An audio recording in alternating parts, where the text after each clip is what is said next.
Robin hood novel ਦਾ ਚੌਥਾ ਭਾਗ। Robin ਆਪਣੀ ਸੈਨਾ 'ਚ ਕਈ ਬਹਾਦਰ ਯੋਧਿਆਂ ਨੂੰ ਭਰਤੀ ਕਰ ਚੁੱਕਾ ਸੀ। ਉਹ ਸਾਰੇ ਸ਼ੇਰਵੁੱਡ ਜੰਗਲ 'ਚ ਸ਼ਾਂਤੀ ਨਾਲ ਰਹਿ ਰਹੇ ਸਨ। ਇੱਕ ਦਿਨ ਸਰ ਰਿਚਰਡ ਨਾਮ ਦਾ ਇੱਕ ਜ਼ਿਮੀਂਦਾਰ ਸ਼ੇਰਵੁੱਡ ਦੇ ਜੰਗਲ 'ਚ ਦਾਖਲ ਹੋਇਆ। ਉਸ ਪਾਸੇ ਜਾ ਰਿਹਾ ਸੀ ਜੋ ਨੋਟਿੰਗਮ ਦੇ ਕੋਲ ਹੈ। ਉਹਦਾ ਉੱਥੇ ਜਾਣ ਦਾ ਕੋਈ ਇਰਾਦਾ ਨਹੀਂ ਸੀ, ਪਰ ਉਹਨੇ ਉੱਥੋਂ ਦੇ ਇੱਕ ਸੂਦਖੋਰ ਤੋਂ ਰਕਮ ਉਧਾਰ ਲਈ ਹੋਈ ਸੀ। ਉਹ ਘੋੜੇ 'ਤੇ ਬੈਠ ਕੇ ਉਸ ਜੰਗਲ ਨੂੰ ਹੌਲੀ-ਹੌਲੀ ਪਾਰ ਕਰ ਰਿਹਾ ਸੀ।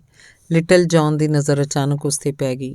ਉਸ ਵਿਅਕਤੀ ਦੇ ਰਹਿਣ ਸਹਿਣ ਨਾਲ ਉਹ ਰਿਹਾ ਸੀ, ਇਸ ਲਈ ਉਹਨੂੰ ਪਹਿਚਾਨਣ 'ਚ ਲਿਟਲ ਜੌਨ ਨੂੰ ਦੇਰ ਨਹੀਂ ਲੱਗੀ। ਉਹਨੂੰ ਪਤਾ ਸੀ ਰੋਬਿਨ ਅਕਸਰ ਅਜਿਹੇ ਲੋਕਾਂ ਨੂੰ ਲੁੱਟਦਾ ਹੈ ਅਤੇ ਉਹਨਾਂ ਤੋਂ ਪ੍ਰਾਪਤ ਧਨ ਨੂੰ ਗਰੀਬਾਂ 'ਚ ਵੰਡਦਾ ਹੈ। ਪਰ ਇੱਥੇ ਸਥਿਤੀ ਦੂਜੀ ਸੀ। ਸਰ ਰਿਚਰਡ ਬਹੁਤ ਹੀ ਸੱਜਣ ਆਦਮੀ ਸੀ। ਉਹ ਹੋਰ ਜ਼ਿਮੀਂਦਾਰਾਂ ਦੀ ਤਰ੍ਹਾਂ ਜ਼ਾਲਮ ਤੇ ਸੁਆਰਥੀ ਨਹੀਂ ਸੀ। ਉਹ ਜ਼ਿਆਦਾ ਧਨੀ ਵੀ ਨਹੀਂ ਸੀ। ਲਿਟਲ ਜੌਨ ਨੇ ਸਰ ਰਿਚਰਡ ਨੂੰ ਰੋਕਿਆ ਅਤੇ ਪੁੱਛਿਆ, ਹੇ ਸੱਜਣ ਪੁਰਸ਼, ਤੁਸੀਂ ਕਿੱਧਰ ਜਾ ਰਹੇ ਹੋ? ਸਰ ਰਿਚਰਡ ਨੇ ਜਵਾਬ ਦਿੱਤਾ, ਦੋਸਤ, ਮੈਂ ਇਹ ਬੋਟ ਦੇ ਕੋਲ ਜਾ ਰਿਹਾ। ਹੁਣ ਤੂੰ ਮੈਨੂੰ ਦੱਸ ਕਿ ਤੈਨੂੰ ਮੇਰੇ ਤੋਂ ਕੀ ਚਾਹੀਦਾ ਹੈ? ਲਿਟਲ ਜੌਨ ਨੇ ਕਿਹਾ, ਤੁਸੀਂ ਬਹੁਤ ਹੀ ਥੱਕੇ ਹੋਏ ਅਤੇ ਭੁੱਖੇ ਲੱਗ ਰਹੇ ਹੋ। ਕੀ ਤੁਸੀਂ ਸਾਡੇ ਲੋਕਾਂ ਦੇ ਨਾਲ ਭੋਜਨ ਕਰਨਾ ਚਾਹੋਗੇ? ਮੇਰੇ ਮਾਲਕ ਇਸ ਨਾਲ ਬਹੁਤ ਖੁਸ਼ ਹੋਣਗੇ। ਸਰ ਰਿਚਰਡ ਨੇ ਪੁੱਛਿਆ, ਤੂੰ ਆਪਣੇ ਮਾਲਕ ਦਾ ਨਾਮ ਤਾਂ ਦੱਸ। ਲਿਟਲ ਜੌਨ ਨੇ ਜਵਾਬ ਦਿੱਤਾ, ਮੇਰੇ ਮਾਲਕ ਦਾ ਨਾਮ ਰੋਬਿਨ ਹੁੱਡ। ਉਹ ਆਪਣੀ ਸੈਨਾ ਦੇ ਨਾਲ ਇਸੇ ਜੰਗਲ 'ਚ ਰਹਿੰਦੇ ਹਨ। ਰੋਬਿਨ ਹੁੱਡ ਦਾ ਨਾਮ ਸੁਣਦੇ ਸਰ ਰਿਚਰਡ ਖੁਸ਼ ਹੋਏ ਅਤੇ ਬੋਲੇ, ਮੈਂ ਸਮਝ ਗਿਆ। ਮੈਂ ਉਹਦੀ ਬਹਾਦਰੀ ਦੇ ਕਈ ਕਿੱਸੇ ਸੁਣੇ ਹੈ। ਉਹ ਇੱਕ ਬਹਾਦਰ ਆਦਮੀ ਹੈ ਅਤੇ ਕੋਈ ਵੀ ਉਹਦੀ ਬਹਾਦਰੀ 'ਤੇ ਸੰਦੇਹ ਨਹੀਂ ਕਰ ਸਕਦਾ। ਉਸ ਨਾਲ ਮਿਲ ਕੇ ਮੈਨੂੰ ਖੁਸ਼ੀ ਹੋਏਗੀ। ਮੈਨੂੰ ਜਲਦੀ ਉਹਦੇ ਕੋਲ ਲੈ ਚਲੋ। ਮੈਂ ਉਸ ਨਾਲ ਹੱਥ ਮਿਲਾਉਣ ਨੂੰ ਬੇਚੈਨ ਹਾਂ। ਇੰਨਾ ਸੁਣਦੇ ਲਿਟਲ ਜੌਨ ਉਹਨੂੰ ਆਪਣੇ ਨਾਲ ਲੈ ਕੇ ਹਰੇ ਜੰਗਲਾਂ 'ਚ ਦਾਖਲ ਹੋਇਆ, ਜਿੱਥੇ ਰੋਬਿਨ ਦਾ ਬਸੇਰਾ ਸੀ। ਉੱਥੇ ਪਹੁੰਚਦੇ ਹੀ ਉਹਨੇ ਰੋਬਿਨ ਨੂੰ ਝੁੱਕ ਕੇ ਸਲਾਮ ਕੀਤਾ। ਰੋਬਿਨ ਨੇ ਦੇਖਿਆ ਸਰ ਰਿਚਰਡ ਦੇ ਕੱਪੜੇ ਬਹੁਤ ਪੁਰਾਣੇ ਅਤੇ ਪਾਟੇ ਸਨ। ਉਹਦੇ ਘੋੜੇ 'ਤੇ ਰੱਖਿਆ ਹੋਇਆ ਸਮਾਨ ਵੀ ਕਾਫੀ ਪੁਰਾਣਾ ਸੀ। ਰੋਬਿਨ ਨੇ ਆਪਣੇ ਮਹਿਮਾਨ ਦਾ ਗਰਮਜੋਸ਼ੀ ਨਾਲ ਸਵਾਗਤ ਕਰਦੇ ਹੋਏ ਕਿਹਾ, ਸਾਡੇ ਡੇਰੇ 'ਚ ਤੁਹਾਡਾ ਸਵਾਗਤ ਹੈ ਮਿਸਟਰ ਰਿਚਰਡ। ਤੁਸੀਂ ਆਪਣੇ ਨਾਲ ਇੱਥੇ ਕੀ ਲੈ ਕੇ ਆਏ ਹੋ? ਕੀ ਤੁਸੀਂ ਇੱਥੇ ਆਉਣ ਦਾ ਮਕਸਦ ਸਾਨੂੰ ਦੱਸੋਗੇ? ਸਰ ਰਿਚਰਡ ਰੋਬਿਨ ਦੀ ਸੈਨਾ ਦੇ ਸਾਹਮਣੇ ਆਪਣੀਆਂ ਸਮੱਸਿਆਵਾਂ ਦੇ ਬਾਰੇ 'ਚ ਗੱਲ ਨਹੀਂ ਕਰਨਾ ਚਾਹੁੰਦੇ ਸੀ। ਰੋਬਿਨ ਨੇ ਕਿਹਾ, ਅੱਜ ਦੀ ਰਾਤ ਤੁਸੀਂ ਸਾਡੇ ਮਹਿਮਾਨ ਹੋ। ਤੁਹਾਡੇ ਸਨਮਾਨ 'ਚ ਅੱਜ ਇੱਕ ਵੱਡੀ ਪਾਰਟੀ ਦਾ ਆਯੋਜਨ ਹੋਏਗਾ। ਜਲਦੀ ਇੱਕ ਵੱਡੀ ਦਾਵਤ ਦੀ ਤਿਆਰੀ ਸ਼ੁਰੂ ਹੋ ਗਈ, ਪਰ ਸਰ ਰਿਚਰਡ ਨੇ ਬੜੀ ਨਿਮਰਤਾ ਨਾਲ ਮਨ੍ਹਾ ਕਰਦੇ ਕਿਹਾ, ਮੈਂ ਤੁਹਾਡੀ ਖਾਤਰਦਾਰੀ ਤੋਂ ਖੁਸ਼ ਹਾਂ ਮਿਸਟਰ ਰੋਬਿਨ, ਪਰ ਮੈਂ ਇਸ ਸ਼ਾਹੀ ਦਾਵਤ ਦਾ ਖਰਚਾ ਨਹੀਂ ਚੁੱਕ ਸਕਦਾ। ਮੇਰਾ ਇਹ ਸੁਭਾਅ ਹੈ ਕਿ ਜਿੱਥੇ ਮੈਂ ਭੁਗਤਾਨ ਕਰਨ 'ਚ ਸਮਰੱਥ ਨਹੀਂ ਹੁੰਦਾ, ਮੈਂ ਉੱਥੇ ਖਾਣਾ ਨਹੀਂ ਖਾਂਦਾ। ਠੀਕ ਹੈ, ਅਸੀਂ ਇੱਕ ਦੂਜੇ ਨਾਲ ਮਿਲ ਚੁੱਕੇ ਹਾਂ, ਇਸ ਲਈ ਅਜਿਹੀ ਕੋਈ ਗੱਲ ਨਹੀਂ। ਹੁਣ ਤੁਸੀਂ ਦੱਸੋ ਕਿ ਤੁਹਾਡੀ ਜੇਬ 'ਚ ਕਿੰਨੀ ਰਕਮ ਹੈ? ਕੇਵਲ 10 ਸ਼ਿਲਿੰਗ, ਸਰ ਰਿਚਰਡ ਨੇ ਜਵਾਬ ਦਿੱਤਾ। ਤੁਹਾਨੂੰ ਭੋਜਨ ਦੇ ਭੁਗਤਾਨ ਕਰਨ ਦੀ ਕੋਈ ਜ਼ਰੂਰਤ ਨਹੀਂ ਹੈ। ਮੈਂ ਸਮਝ ਗਿਆ ਕਿ ਤੁਸੀਂ ਜ਼ਿਆਦਾ ਧਨਵਾਨ ਨਹੀਂ ਹੋ, ਇਸ ਲਈ ਤੁਸੀਂ ਭੋਜਨ ਦਾ ਆਨੰਦ ਲਓ ਅਤੇ ਅੱਜ ਦੀ ਰਾਤ ਸਾਡੀ ਮਹਿਮਾਨ ਨਵਾਜ਼ੀ ਸਵੀਕਾਰ ਕਰੋ, ਰੋਬਿਨ ਨੇ ਕਿਹਾ। ਰੋਬਿਨ ਅਤੇ ਸਰ ਰਿਚਰਡ ਦੋਨਾਂ ਨੇ ਨਾਲ ਬੈਠ ਕੇ ਜ਼ਮੀਨ 'ਤੇ ਖਾਣਾ ਖਾਧਾ। ਇਸੇ ਸਮੇਂ ਲਿਟਲ ਜੌਨ ਚੋਰੀਓਂ ਅਤੇ ਘੋੜੇ ਦੀ ਪਿੱਠ 'ਤੇ ਰੱਖੇ ਬੈਗ ਦਾ ਨਿਰੀਖਣ ਕਰਕੇ ਆ ਗਿਆ। ਉਹਦੇ ਪਰਸ 'ਚ 10 ਸ਼ਿਲਿੰਗ ਤੋਂ ਜ਼ਿਆਦਾ ਰਕਮ ਨਹੀਂ ਸੀ। ਉਹਨੇ ਰੋਬਿਨ ਨੂੰ ਇਹਦੀ ਸੂਚਨਾ ਦਿੱਤੀ। ਰੋਬਿਨ ਸੰਤੁਸ਼ਟ ਹੋਇਆ ਕਿ ਸਰ ਰਿਚਰਡ ਨੇ ਉਹਨਾਂ ਨੂੰ ਝੂਠ ਨਹੀਂ ਬੋਲਿਆ ਸੀ। ਖਾਣਾ ਖਾਂਦੇ ਸਮੇਂ ਰੋਬਿਨ ਨੇ ਸਰ ਰਿਚਰਡ ਤੋਂ ਪੁੱਛਿਆ, ਸਰ, ਤੁਸੀਂ ਮੈਨੂੰ ਦੱਸੋ ਵੀ ਕਿਸ ਤਰ੍ਹਾਂ ਤੋਂ ਤੁਹਾਡੀ ਸੰਪਤੀ ਨੂੰ ਨੁਕਸਾਨ ਹੋਇਆ ਹੈ? ਅਜਿਹਾ ਕਿਵੇਂ ਸੰਭਵ ਹੋ ਸਕਦਾ ਹੈ ਕਿ ਤੁਹਾਡੇ ਕੋਲ ਕੇਵਲ 10 ਸ਼ਿਲਿੰਗ ਬਚੇ ਹੋਣ? ਸਰ ਰਿਚਰਡ ਕੁਝ ਦੇਰ ਤੱਕ ਹਿਚਕਿਚਾਇਆ, ਪਰ ਬਾਅਦ 'ਚ ਉਹਨਾਂ ਨੇ ਦੱਸਣਾ ਸ਼ੁਰੂ ਕੀਤਾ, ਮਿਸਟਰ ਰੋਬਿਨ, ਇੱਕ ਲੰਬੀ ਅਤੇ ਦੁੱਖ ਭਰੀ ਕਹਾਣੀ ਹੈ। ਕਿਉਂਕਿ ਤੂੰ ਇਹਨੂੰ ਸੁਣਨਾ ਚਾਹ ਰਿਹਾ ਅਤੇ ਇਸੇ ਲਈ ਮੈਂ ਇਹਨੂੰ ਤੈਨੂੰ ਸੁਣਾ ਰਿਹਾ। ਜ਼ਰਾ ਧਿਆਨ ਨਾਲ ਸੁਣੋ। ਕੁਝ ਸਾਲ ਪਹਿਲਾਂ ਤੱਕ ਮੇਰੇ ਕੋਲ ਠੀਕ ਠਾਕ ਸੰਪਤੀ ਸੀ। ਇੱਕ ਦਿਨ ਅਜਿਹਾ ਹੋਇਆ ਕਿ ਕਿਸੇ ਬਿਮਾਰੀ ਦੀ ਵਜ੍ਹਾ ਤੋਂ ਮੇਰੇ ਜ਼ਿਆਦਾ ਹਿਰਨ ਮਰ ਗਏ। ਫਿਰ ਇੱਕ ਰਾਤ ਚੋਰਾਂ ਨੇ ਮੇਰੀ ਬਹੁਤ ਸਾਰੀ ਸੰਪਤੀ ਲੁੱਟ ਲਈ। ਕਿਹਾ ਗਿਆ ਹੈ ਕਿ ਮੁਸੀਬਤ ਜਦੋਂ ਆਉਂਦੀ ਹੈ ਤਾਂ ਚਾਰੇ ਪਾਸਿਆਂ ਤੋਂ ਆਉਂਦੀ ਹੈ। ਇਹ ਕਹਾਵਤ ਮੇਰੇ ਮਾਮਲੇ 'ਚ ਬਿਲਕੁਲ ਸਹੀ ਨਿਕਲੀ। ਮੇਰੇ ਇਕਲੌਤੇ ਪੁੱਤਰ ਨੇ ਇੱਕ ਟੂਰਨਾਮੈਂਟ ਦੇ ਦੌਰਾਨ ਇੱਕ ਜ਼ਿਮੀਂਦਾਰ ਦਾ ਕਤਲ ਕਰ ਦਿੱਤਾ। ਉਸ 'ਤੇ ਭਾਰੀ ਜੁਰਮਾਨਾ ਲਗਾਇਆ ਗਿਆ। ਮੇਰੇ ਕੋਲ ਕੁਝ ਵੀ ਰਕਮ ਨਹੀਂ ਬਚੀ ਸੀ, ਇਸ ਲਈ ਮੈਨੂੰ ਇਹ ਬੋਟ ਤੋਂ ਰਕਮ ਉਧਾਰ ਲੈਣੀ ਪਈ। ਮੈਂ ਉਹਨੂੰ 2 ਹਫ਼ਤਿਆਂ 'ਚ ਰਕਮ ਮੋੜਨ ਦਾ ਵਾਅਦਾ ਕੀਤਾ। ਉਸ ਵਾਅਦੇ 'ਚ ਇਹ ਵੀ ਸੀ ਕਿ ਜੇਕਰ ਮੈਂ ਅਜਿਹਾ ਕਰਨ ਦੇ ਕਾਬਿਲ ਨਾ ਹੋਇਆ ਤਾਂ ਆਪਣੀ ਜ਼ਮੀਨ ਉਹਦੇ ਨਾਂ ਕਰ ਦੇਵਾਂਗਾ। ਇਹ ਕਹਿੰਦੇ ਹੋਏ ਸਰ ਰਿਚਰਡ ਨੇ ਗਹਿਰਾ ਸਾਹ ਭਰਿਆ, ਮਾਨੋ ਜਿਵੇਂ ਸਾਰੇ ਦਰਦ ਨੂੰ ਪੀ ਜਾਣਾ ਚਾਹੁੰਦੇ ਹੋਣ। ਫਿਰ ਉਹਨਾਂ ਨੇ ਅੱਗੇ ਦੱਸਿਆ, ਸਮਾਂ ਪੂਰਾ ਹੋ ਚੁੱਕਾ ਹੈ। ਮੈਂ ਉਹਨੂੰ ਭੁਗਤਾਨ ਕਰਨ ਦੀ ਹਾਲਤ ਵਿੱਚ ਨਹੀਂ ਹਾਂ, ਇਸ ਲਈ ਮੈਂ ਉਹਨੂੰ ਆਪਣੀ ਜ਼ਮੀਨ ਦੇ ਕਾਗਜ਼ਾਤ ਸੌਂਪਣ ਜਾ ਰਿਹਾ। ਬਸ ਇਹੀ ਪੂਰੀ ਗੱਲ ਹੈ। ਸਰ ਰਿਚਰਡ ਦੀ ਦਰਦ ਭਰੀ ਕਹਾਣੀ ਸੁਣ ਕੇ ਰੋਬਿਨ ਗੰਭੀਰ ਹੋ ਗਿਆ। ਕੁਝ ਦੇਰ ਸੋਚਣ ਤੋਂ ਬਾਅਦ ਬੋਲਿਆ, ਤੁਸੀਂ ਦੁਖੀ ਨਾ ਹੋਵੋ ਸਰ ਰਿਚਰਡ, ਅਸੀਂ ਤੁਹਾਡੀ ਉਨੀ ਰਕਮ ਉਪਲਬਧ ਕਰਾਵਾਂਗੇ ਜਿੰਨੀ ਤੁਸੀਂ ਇਹ ਬੋਟ ਨੂੰ ਚੁਕਾਉਣੀ ਹੈ। ਤੁਸੀਂ ਮੈਨੂੰ ਸਿਰਫ ਇੰਨਾ ਦੱਸੋ ਉਹਨੂੰ ਕਿੰਨੀ ਰਕਮ ਦਾ ਭੁਗਤਾਨ ਕਰਨਾ ਹੈ। ਰਕਮ ਦੱਸਦੇ ਹੋਏ ਬਿਲਕੁਲ ਵੀ ਹਿਚਕਚਾਇਓ ਨਾ। ਸਰ ਰਿਚਰਡ ਨੂੰ ਕੁਝ ਦੇਰ ਤੱਕ ਤਾਂ ਅਜਿਹਾ ਕਹਿਣ 'ਚ ਸੰਕੋਚ ਹੋਇਆ, ਪਰ ਫਿਰ ਉਹਨਾਂ ਨੇ ਜਵਾਬ ਦਿੱਤਾ, ਮੈਂ ਉਹਨੂੰ 400 ਪਾਉਂਡ ਦੀ ਰਕਮ ਦਾ ਭੁਗਤਾਨ ਕਰਨਾ ਹੋਏਗਾ। ਜੇਕਰ ਅਜਿਹਾ ਮੁਮਕਿਨ ਹੋਇਆ ਤਾਂ ਮੈਂ ਜ਼ਿੰਦਗੀ ਭਰ ਤੁਹਾਡਾ ਸ਼ੁਕਰਗੁਜ਼ਾਰ ਰਹਾਂਗਾ। ਸਰ ਰਿਚਰਡ ਦੀਆਂ ਗੱਲਾਂ ਨੂੰ ਸੁਣ ਕੇ ਰੌਬਿਨ ਨੇ ਲਿਟਲ ਜੌਨ ਨੂੰ ਆਪਣੇ ਲੁਕਾਈ ਖਜ਼ਾਨੇ 'ਚੋਂ 400 ਪਾਉਂਡ ਰਕਮ ਲਿਆਉਣ ਦਾ ਆਦੇਸ਼ ਦਿੱਤਾ। ਇਸ ਤਰ੍ਹਾਂ ਰੌਬਿਨ ਨੇ ਸਰ ਰਿਚਰਡ ਨੂੰ 400 ਪਾਉਂਡ ਫੜਾਉਂਦੇ ਹੋਏ ਕਿਹਾ, ਇਹ ਰਹੀ ਤੁਹਾਡੀ ਰਕਮ, ਇਹਨੂੰ ਰੱਖੋ ਤੇ ਆਪਣੀ ਜ਼ਮੀਨ ਨੂੰ ਬਚਾ ਲਓ। 400 ਪਾਉਂਡ ਨੂੰ ਫੜਾਉਂਦੇ ਹੀ ਸਰ ਰਿਚਰਡ ਦੀਆਂ ਅੱਖਾਂ ਭਰ ਆਈਆਂ। ਉਹਦੇ ਕੋਲ ਰੌਬਿਨ ਦਾ ਧੰਨਵਾਦ ਕਰਨ ਲਈ ਸ਼ਬਦ ਨਹੀਂ ਸਨ। ਅਗਲੇ ਦਿਨ ਸਰ ਰਿਚਰਡ ਸਵੇਰੇ ਜਦੋਂ ਉੱਥੋਂ ਚੱਲਣ ਲੱਗੇ ਤਾਂ ਉਹਨਾਂ ਨੇ ਰੌਬਿਨ ਵੱਲੋਂ ਦਿੱਤੇ ਗਏ ਨਵੇਂ ਕੱਪੜੇ ਪਾਏ। ਰੌਬਿਨ ਦੇ ਸਾਥੀਆਂ ਨੇ ਉਹਨਾਂ ਨੂੰ ਇੱਕ ਸ਼ਾਨਦਾਰ ਘੋੜੇ ਦੀ ਲਗਾਮ ਵੀ ਦਿੱਤੀ। ਇੰਨਾ ਹੀ ਨਹੀਂ, ਉਹਨਾਂ ਦੇ ਹੈਲਮਟ ਦੀ ਸਫਾਈ ਵੀ ਕਰ ਦਿੱਤੀ। ਇੱਕ ਵਾਰ ਫਿਰ ਤੋਂ ਸਾਰੇ ਮੈਂਬਰਾਂ ਦਾ ਸ਼ੁਕਰੀਆ ਅਦਾ ਕਰਨ ਤੋਂ ਬਾਅਦ ਸਰ ਰਿਚਰਡ ਆਪਣੇ ਰਸਤੇ ਵੱਲ ਵੱਧ ਗਏ। ਜੰਗਲ ਤੋਂ ਬਾਹਰ ਨਿਕਲਦੇ ਸਮੇਂ ਉਹ ਬੇਹੱਦ ਖੁਸ਼ ਸਨ। ਉੱਧਰ ਉਹ ਸੂਦਖੋਰ ਇਹ ਬੋਟ ਬਹੁਤ ਖੁਸ਼ ਸੀ। ਉਹ ਸੋਚ ਰਿਹਾ ਸੀ, ਵਿਚਾਰਾ ਰਿਚਰਡ ਇੰਨੀ ਰਕਮ ਜੁਟਾਉਣ 'ਚ ਕਾਮਯਾਬ ਨਹੀਂ ਹੋਇਆ ਹੋਏਗਾ ਅਤੇ ਹੁਣ ਸਾਰੀ ਜ਼ਮੀਨ ਮੇਰੇ ਨਾਮ ਹੋ ਜਾਏਗੀ ਅਤੇ ਉਸ ਤੋਂ ਬਾਅਦ ਮੇਰੇ ਕੋਲ ਬਹੁਤ ਸਾਰੀ ਜ਼ਮੀਨ ਹੋਏਗੀ। ਮੈਂ ਪੂਰੇ ਨੌਟਿੰਗਮ ਦਾ ਸਭ ਤੋਂ ਅਮੀਰ ਆਦਮੀ ਹੋ ਜਾਵਾਂਗਾ। ਉਹਨੇ ਜ਼ਮੀਨ ਤਬਾਦਲਾ ਕੀਤੇ ਜਾਣ ਦੀ ਕਾਨੂੰਨੀ ਪ੍ਰਕਿਰਿਆ ਦੇ ਲਈ ਮੈਜਿਸਟ੍ਰੇਟ ਨੂੰ ਵੀ ਖਬਰ ਕਰ ਰੱਖੀ ਸੀ। ਜਦੋਂ ਮੈਜਿਸਟ੍ਰੇਟ ਐਬੋਟ ਦੇ ਘਰ ਪਹੁੰਚਿਆ ਤਾਂ ਐਬੋਟ ਨੇ ਉਹਨੂੰ ਦੱਸਿਆ ਕਿ ਦੋਸਤ, ਅੱਜ ਦਾ ਦਿਨ ਮੇਰੇ ਲਈ ਭਾਗਸ਼ਾਲੀ ਸਾਬਤ ਹੋਏਗਾ ਕਿਉਂਕਿ ਮੈਂ ਅੱਜ ਸਰ ਰਿਚਰਡ ਦੀ ਜ਼ਮੀਨ ਦਾ ਮਾਲਕ ਬਣਨ ਵਾਲਾ। ਕੁਝ ਹੀ ਘੰਟਿਆਂ ਦੇ ਬਾਅਦ ਤਕਰੀਬਨ ਦੁਪਹਿਰ ਦੇ ਸਮੇਂ ਸਰ ਰਿਚਰਡ ਆਪਣੇ ਘੋੜੇ 'ਤੇ ਬੈਠ ਕੇ ਸੂਦਖੋਰ ਪਹੁੰਚ ਚੁੱਕੇ ਸਨ ਅਤੇ ਉਹ ਸੂਦਖੋਰ ਉਹਨਾਂ ਦਾ ਬੇਸਬਰੀ ਨਾਲ ਉਡੀਕ ਕਰ ਰਿਹਾ ਸੀ। ਸਰ ਰਿਚਰਡ ਨੇ ਉੱਥੇ ਪਹੁੰਚਦੇ ਏਬੋਟ ਤੇ ਮੈਜਿਸਟ੍ਰੇਟ ਨੂੰ ਨਮਸਕਾਰ ਕੀਤਾ ਅਤੇ ਬੈਠ ਗਏ। ਸੂਦਖੋਰ ਨੇ ਸਰ ਰਿਚਰਡ ਨੂੰ ਕਿਹਾ, ਆਖਰਕਾਰ ਤੂੰ ਇੱਥੇ ਆ ਹੀ ਗਿਆ, ਮੇਰੀ ਰਕਮ ਕਿੱਥੇ ਹੈ, ਜਲਦੀ ਨਾਲ ਮੈਨੂੰ ਦੇ ਦਿਓ।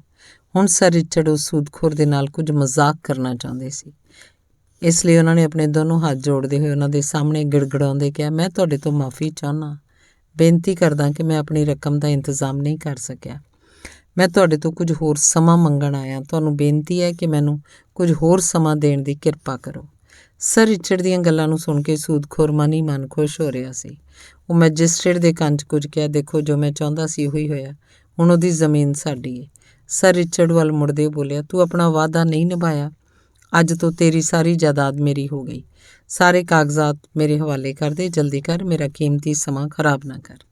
ਸਰ ਰਿਚਰਡ ਕੁਛ ਦੇਰ ਬਿਲਕੁਲ ਸ਼ਾਂਤ ਰਿਹਾ। ਉਸ ਤੋਂ ਬਾਅਦ ਉਹਨੇ ਆਪਣਾ ਬੈਗ ਕੱਢਿਆ। ਉਸ ਬੈਗ 'ਚ 400 ਪਾਉਂਡ ਸਨ।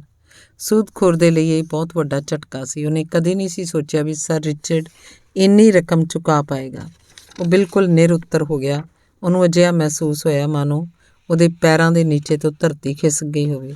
ਉਹ ਹੈਰਾਨ ਹੁੰਦਿਆਂ ਬੋਲਿਆ, ਮੈਨੂੰ ਤਾਂ ਵਿਸ਼ਵਾਸ ਹੀ ਨਹੀਂ ਹੋ ਰਿਹਾ ਕਿ ਤੂੰ ਮੈਨੂੰ ਸੱਚਮੁੱਚ ਦੱਸ ਕਿ ਆਖਰ ਇੰਨੇ ਘੱਟ ਸਮੇਂ 'ਚ ਤੂੰ ਇੰਨੀ ਵੱਡੀ ਰਕਮ ਕਿਵੇਂ ਜੁਟਾਈ। ਇੰਨਾ ਕਹਿੰਦੇ ਹੀ ਉਹਨੇ ਰਿਚਰਡ ਦੇ ਹੱਥਾਂ ਤੋਂ ਆਪਣੀ ਰਕਮ ਲੈ ਲਈ। ਜਦੋਂ ਗਿਣੀ ਰਕਮ ਪੂਰੀ ਸੀ, ਉਸ 'ਚ 400 ਪਾਉਂਡ ਤੇ ਹੋਰ ਸਿੱਕੇ ਸਨ। ਰਕਮ ਨੂੰ ਗਿਣਨ ਤੋਂ ਬਾਅਦ ਸੂਦਖੋਰ ਉੱਥੋਂ ਜਾਣ ਲੱਗਾ। ਸਰ ਰਿਚਰਡ ਨੇ ਉਹਨੂੰ ਰੋਕਦੇ ਹੋਏ ਕਿਹਾ, ਹੁਣ ਮੇਰਾ ਇਕਰਾਰਨਾਮਾ ਵਾਪਸ ਕਰ ਦੇ ਜਿਸ 'ਤੇ ਮੇਰੇ ਦਸਖਤ ਨੇ, ਮੈਨੂੰ ਉਹਨੂੰ ਵਾਪਸ ਲੈਣ ਦਾ ਪੂਰਾ ਅਧਿਕਾਰ ਹੈ। ਸੂਦਖੋਰ ਗੁੱਸੇ 'ਚ ਜ਼ੋਰ ਨਾਲ ਚੀਕਦੇ ਬੋਲਿਆ, ਓਏ ਬੇਵਕੂਫ, ਤੂੰ ਮੇਰੇ ਤੋਂ ਇਕਰਾਰਨਾਮਾ ਵਾਪਸ ਮੰਗਣ ਦੀ ਜੁਰਤ ਕਿਵੇਂ ਕੀਤੀ। ਪਰ ਮੈਜਿਸਟ੍ਰੇਟ ਨੇ ਉਹਨੂੰ ਟੋਕਦੇ ਕਿਹਾ, ਦੇਖ ਸੂਦਖੋਰ ਇਨਸਾਨ, ਤੇਰੇ ਕੋਲ ਇਕਰਾਰਨਾਮਾ ਵਾਪਸ ਕਰਨ ਦੇ ਇਲਾਵਾ ਹੋਰ ਕੋਈ ਰਸਤਾ ਨਹੀਂ ਹੈ। ਉਹਨੇ ਆਪਣਾ ਕਰਜ਼ਾ ਉਤਾਰ ਦਿੱਤਾ ਹੈ, ਹੁਣ ਤੂੰ ਉਹਨੂੰ ਇਕਰਾਰਨਾਮਾ ਮੋੜਨ ਤੋਂ ਮਨਾ ਨਹੀਂ ਕਰ ਸਕਦਾ। ਮੈਜਿਸਟ੍ਰੇਟ ਦੀਆਂ ਗੱਲਾਂ ਨੂੰ ਸੁਣ ਕੇ ਸੂਦਖੋਰ ਨੇ ਸਰ ਰਿਚਰਡ ਨੂੰ ਇਕਰਾਰਨਾਮਾ ਵਾਪਸ ਕਰ ਦਿੱਤਾ ਅਤੇ ਦੋਵੇਂ ਹੀ ਉਹਦੇ ਚਿਹਰੇ ਨੂੰ ਦੇਖ ਕੇ ਹੱਸਣ ਲੱਗੇ। ਸਰ ਰਿਚਰਡ ਤੇਜ਼ੀ ਨਾਲ ਕੁੱਦ ਕੇ ਆਪਣੇ ਘੋੜੇ 'ਤੇ ਬੈਠਿਆ ਅਤੇ ਉਹਨਾਂ ਦੋਨਾਂ ਤੋਂ ਵਿਦਾ ਲੈਣ ਤੋਂ ਬਾਅਦ ਆਪਣੇ ਘਰ ਵੱਲ ਚਲਾ ਗਿਆ। ਸੂਦਖੋਰ ਦੇ ਕੋਲ ਸਰ ਰਿਚਰਡ ਨੂੰ ਜਾਂਦੇ ਹੋਏ ਦੇਖਦੇ ਰਹਿਣ ਤੋਂ ਇਲਾਵਾ ਹੋਰ ਕੋਈ ਚਾਰਾ ਨਹੀਂ ਸੀ। ਉਹ ਆਪਣੇ ਕੀਤੇ 'ਤੇ ਸ਼ਰਮਿੰਦਾ ਹੋ ਰਿਹਾ ਸੀ। ਉਹ ਸੂਦਖੋਰ ਇੱਕ ਲਾਲਚੀ ਆਦਮੀ ਸੀ, ਇਸ ਲਈ ਉਹਨੇ ਤੁਰੰਤ ਫੈਸਲਾ ਲੈ ਲਿਆ ਕਿ ਸਰ ਰਿਚਰਡ ਤੋਂ ਮਿਲੀ ਰਕਮ 'ਚ ਕੁਝ ਰਕਮ ਉੱਚੇ ਵਿਆਜ ਦਰ 'ਤੇ ਕਿਤੇ ਲਗਾਈ ਜਾਵੇ। ਉਹਨੇ ਸੋਚਿਆ ਵੀ ਸਰ ਰਿਚਰਡ 400 ਪਾਉਂਡ ਦੀ ਰਕਮ ਲੈ ਕੇ ਮੇਰੇ ਕੋਲ ਸੁਰੱਖਿਅਤ ਪਹੁੰਚਿਆ ਹੈ। ਇਹ ਹੈਰਾਨ ਕਰਨ ਵਾਲੀ ਗੱਲ ਹੈ। ਰਸਤੇ 'ਚ ਸ਼ੇਰਵੁੱਡ ਜੰਗਲ 'ਚ ਡਾਕੂਆਂ ਨੇ ਉਹਨੂੰ ਲੁੱਟਿਆ ਹੀ ਨਹੀਂ, ਇਸ ਲਈ ਮੈਨੂੰ ਵੀ ਆਪਣੀ ਰਕਮ ਲੈ ਕੇ ਜੰਗਲ ਦੀ ਯਾਤਰਾ ਕਰਨੀ ਚਾਹੀਦੀ ਹੈ। ਪਰ ਉਹ ਸੂਦਖੋਰ ਇੱਕ ਡਰਪੋਕ ਇਨਸਾਨ ਸੀ। ਉਹਨੂੰ ਇਕੱਲੇ ਸ਼ੇਰਵੁੱਡ ਜੰਗਲ 'ਚ ਜਾਣ ਦੀ ਹਿੰਮਤ ਨਹੀਂ ਹੋ ਰਹੀ ਸੀ, ਇਸ ਲਈ ਉਹਨੇ ਆਪਣੇ 49 ਆਦਮੀਆਂ ਨੂੰ ਨਾਲ ਲਿਆ। ਉਹ ਸਾਰੇ ਤਲਵਾਰ, ਤੀਰ ਕਮਾਨ ਅਤੇ ਸੋਟੇ ਆਦਿ ਤਮਾਮ ਹਥਿਆਰ ਲੈ ਕੇ ਸਾਵਧਾਨੀਪੂਰਵਕ ਅੱਗੇ ਵਧਣ ਲੱਗੇ। ਜਿੱਥੋਂ ਤੱਕ ਰਕਮ ਦਾ ਸਵਾਲ ਸੀ ਤਾਂ ਉਹਨੇ ਆਪਣੇ ਬੈਗ ਵਿੱਚ ਕੇਵਲ 20 ਸਿੱਕੇ ਹੀ ਰੱਖੇ ਸਨ ਤੇ ਹੋਰ ਸਿੱਕੇ ਉਹਨੇ ਆਪਣੇ ਨਾਲ ਚੱਲਣ ਵਾਲੇ ਆਦਮੀਆਂ ਦੇ ਹਵਾਲੇ ਕਰ ਦਿੱਤੇ ਸਨ। ਇਸ ਪ੍ਰਕਾਰ ਉਹ ਸੂਦਖੋਰ ਆਪਣੇ ਲੋਕਾਂ ਨੂੰ ਨਾਲ ਲੈ ਕੇ ਯਾਤਰਾ 'ਤੇ ਨਿਕਲ ਪਿਆ। ਜਿਵੇਂ ਉਹ ਸਭ ਉਸ ਜੰਗਲ 'ਚ ਦਾਖਲ ਹੋਏ ਤਾਂ ਉਹਨਾਂ ਨੂੰ ਆਵਾਜ਼ ਸੁਣਾਈ ਦਿੱਤੀ, ਤੁਸੀਂ ਜਿੱਥੇ ਵੀ ਹੋ ਉੱਥੇ ਰੁਕ ਜਾਓ, 1 ਇੰਚ ਅੱਗੇ ਨਹੀਂ ਵਧਣਾ। ਸੂਦਖੋਰ ਤੇ ਉਹਦੇ ਆਦਮੀ ਜਿੱਥੇ ਸਨ ਉੱਥੇ ਰੁਕ ਗਏ। ਉਹਨਾਂ ਨੇ ਆਸ-ਪਾਸ ਦੇਖਿਆ ਪਰ ਉਹਨਾਂ ਨੂੰ ਕੋਈ ਨਜ਼ਰ ਨਹੀਂ ਆ ਰਿਹਾ ਸੀ। ਉਹਨਾਂ ਨੇ ਚਾਰੇ ਪਾਸੇ ਦੇਖਿਆ ਤੇ ਹੈਰਾਨ ਹੋ ਗਏ। ਕੁਝ ਦੇਰ ਬਾਅਦ ਉਹਨੂੰ ਫਿਰ ਤੋਂ ਆਵਾਜ਼ ਸੁਣਾਈ ਦਿੱਤੀ, ਆਪਣੇ ਸਾਰੇ ਹਥਿਆਰ ਹੇਠਾਂ ਰੱਖੋ ਨਹੀਂ ਤਾਂ ਤੁਸੀਂ ਸਾਰੇ ਮਾਰੇ ਜਾਓਗੇ।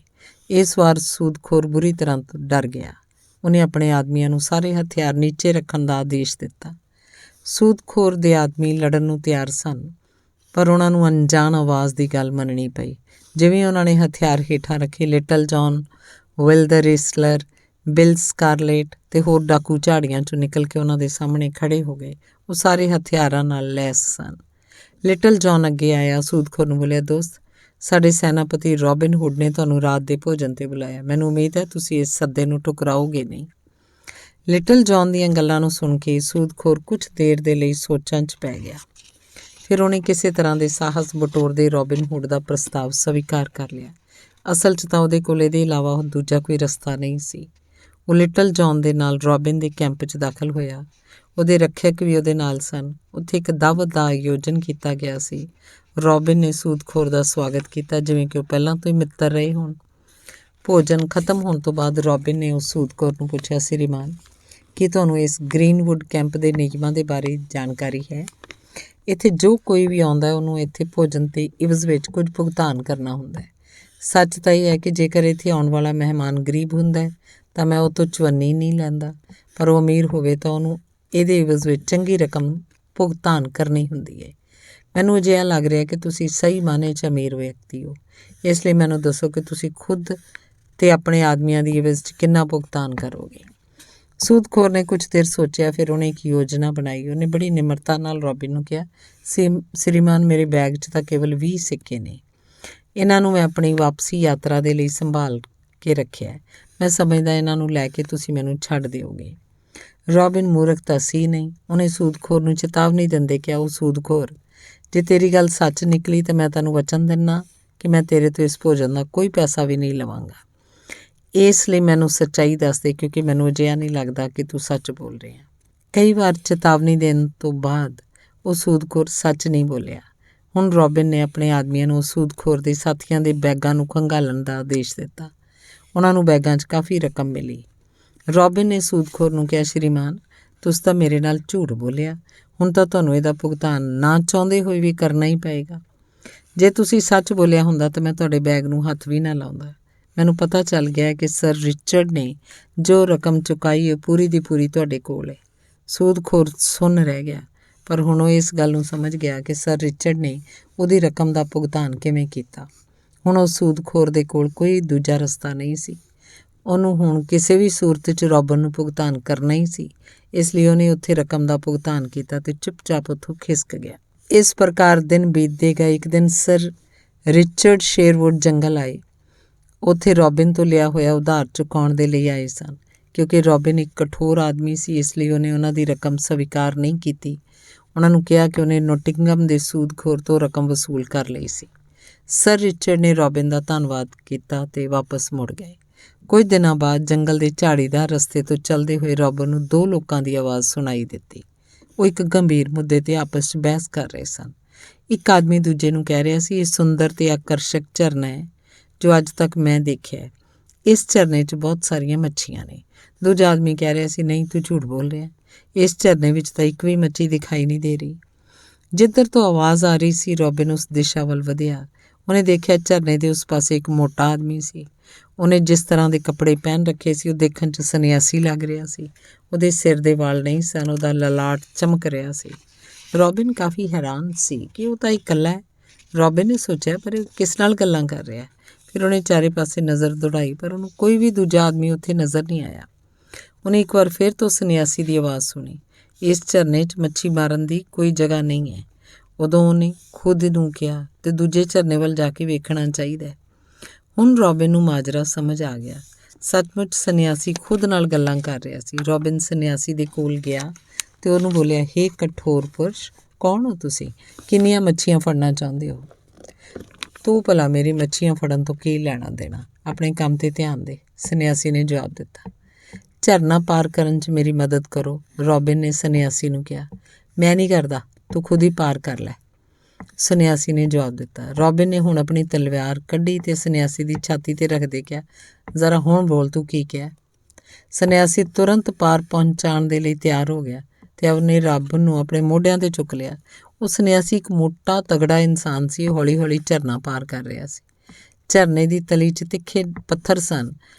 ਵਿੱਚ ਉਹਦਾ ਸੰਤੁਲਨ ਵਿਗੜਨ ਲੱਗਾ, ਪਰ ਕਿਸੇ ਤਰ੍ਹਾਂ ਉਹਨੇ ਆਪਣਾ ਸੰਤੁਲਨ ਬਣਾਈ ਰੱਖਿਆ ਤੇ ਖੁਦ ਨੂੰ ਹੇਠਾਂ ਡਿੱਗਣ ਤੋਂ ਬਚਾਇਆ।